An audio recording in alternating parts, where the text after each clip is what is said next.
በቅድሚያም ሰበር ዜና ነው። ኢትዮጵያ ታሪካዊ እርምጃ ወሰደች። ከታሪክ ማህደር ወርቃማ ገጽ ላይ የሚቀዳ የአፍሪካን አህጉር የሚያንቀጠቅጥ ኢትዮጵያን ደግሞ ወደር የማይገኝለት የአየር ኃይል ባለቤት የሚያደርግ እጅግ አስገራሚ መረጃ ከዲፌንስ ብሎግና ዲፌንስ ሚረር ወታደራዊ መረጃ ተሰምቷል። ከዚህ በኋላ ኢትዮጵያ እንደ ቀላል የምትታይ ሀገር ሳትሆን ከሀያሏ ኢራን ተርታ ተሰልፋ የአየር ክልሏን በዘመናዊ የጦር ጀቶች ማጠናከር ጀምራለች። ሁሉ የተከናወነው ደግሞ የዓለምን የፖለቲካ ካርታ በአሻራዎቻቸው ከሚለውጡት መሪዎች ከሩሲያው ፕሬዝዳንት ቭላድሚር ፑቲንና ከቻይናው ፕሬዝዳንት ሺ ጂንፒንግ ጋር በተደረገው ስትራቴጂያዊ ትብብር ነው። እነዚህ ሀያላን መሪዎች ኢትዮጵያን በአየር ኃይል እንድትደራጅ በማገዝ ለሀገራችን ኢትዮጵያ አዲስ ምዕራፍ ከፍተዋል። ዲፌንስ ብሎግ በወጣው ዘገባ መሰረት የኢትዮጵያ አየር ኃይል አሁን የሁለት ታላላቅ አገራት የቻይናና የሩሲያ የመጨረሻ ትውልድ ተዋጊ ጀቶችን ታጥቋል። በመጀመሪያ ደረጃ ኢትዮጵያ የቻይናን ዘመናዊ ቸንግዱ ጄ10 የተሰኘ አራተኛ ትውልድ ተዋጊ ጀት ባለቤት ሆናለች።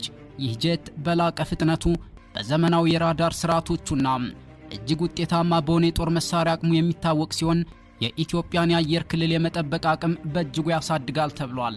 ነገር ግን እውነተኛው ማርሽ ቀያሪው ዜና አሁን ነው። ኢትዮጵያ የሩሲያ አየር ኃይል ወሳኝና የጨዋታውን ሕግ የሚለውጥ ትጥቅ የሆነውን አምስተኛ ትውልድ ሱኮይ 35 ተዋጊ ጀት መታጠቋ ነው። ይህ ጀት በዓለም ላይ እጅግ ጥቂት ሀገራት ብቻ ያላቸው የማይታይ እጅግ በጣም ፈጣንና ዘመናዊ ቴክኖሎጂ የታጠቀ ተዋጊ ጀት ሲሆን ሀገራችን ይህንን የአየር ላይ ንስር ማግኘቷ በቀጠናውም ሆነ በአህጉር ደረጃ ያለውን የኃይል ሚዛን ሙሉ በሙሉ እንደሚያስተካክል ሳይታለም የተፈታ ነው።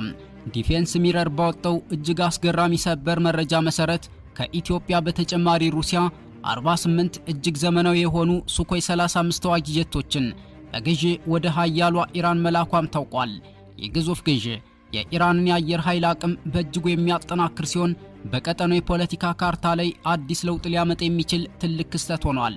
ይህ በእንዲህ እንዳለ ክቡራን አድማጮች ኢትዮጵያም ከሩሲያ 16 የሱኮይ 35 ተዋጊ ጀቶችን ማዘዙ የተገለጸ ሲሆን ከነዚህም ውስጥ የመጀመሪያዎቹ 6ቱ የሰማይ ንስሮች ወደ ሀገራችን መግባታቸውን የታወቀው ሀገራችን ኢትዮጵያ የአሰብን ወደብ በተመለከተ ያላትን ፍላጎት ሊያስፈጽሙ የሚችሉ በዓለማችን እጅግ ዘመናዊና አደገኛ ከሚባሉት ተዋጊ ጀቶች መካከል የሚመደቡት ሱኮይ 35 አውሮፕላኖች ወደ ኢትዮጵያ መግባታቸው በሰፊው እየተዘገበ ይገኛል።